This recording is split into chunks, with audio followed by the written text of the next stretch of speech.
اگه دنبال یه داروی کمیاب هستین که بعد از سر زدن به چند تا داروخونه نتونستین پیداش کنین، 3 تا روش بهتون یاد میدم که میتونین از موجودی داروخونه ها مطلع بشین.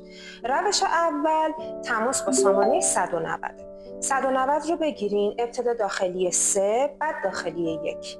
به کارشناس بگین محدوده جغرافی زندگیتون کجاست و دنبال چه دارویی هستین. نزدیکترین داروخانه به محل زندگیتون که موجودی داده باشه از این دارو رو بهتون میگن.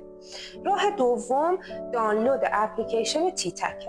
تیتک رو روی گوشیتون نصب کنین، وارد بخش کمبود دارویی بشین، اسم دارویی که دنبالش هستین رو سرچ بکنین، یه محدوده جغرافیایی حدودی برای اپلیکیشن مشخص بکنین. اپلیکیشن به شما داروخونه هایی رو که اون دارو یا مشابهش رو دارن بهتون نمایش میده. تیتک نسخه تحت وب هم داره به آدرس mobile.ttak.ir. آدرس رو بزنید، طبق همین روشی که بهتون گفتم وارد بخش کمبود دارویی بشین. نکته مثبت نسخه تحت وب تیتک این هست که بخش کمبودهای شیر خشک هم داره.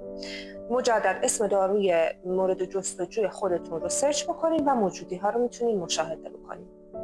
راه سومش اپلیکیشن و نسخه تحت وب دارویاب هست. دارویاب رو روی گوشیتون نصب بکنید. طبق چیزی که تو فیلم بهتون نشون دادم وارد بخش جستجو بشین، اسم داروتون رو سرچ بکنید.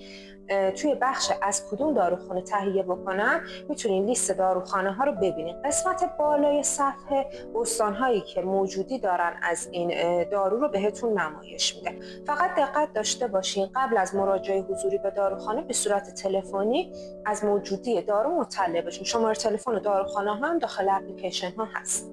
مسیر دوم نسخه تحت وب دارویابه به آدرس daroyab.ir. واردش بشین و همونجوری که توی فیلم بهتون توضیح داده شده وارد بخش جستجو بشین و داروی مورد نظرتون رو سرچ کنین و موجودیاشو ببینید. این فیلم هم میتونین بفرستین برای هر کسی که دنبال یه دارو یا شیر خشک کمیاب میگرده و نمیتونه به راحتی پیداش کنه.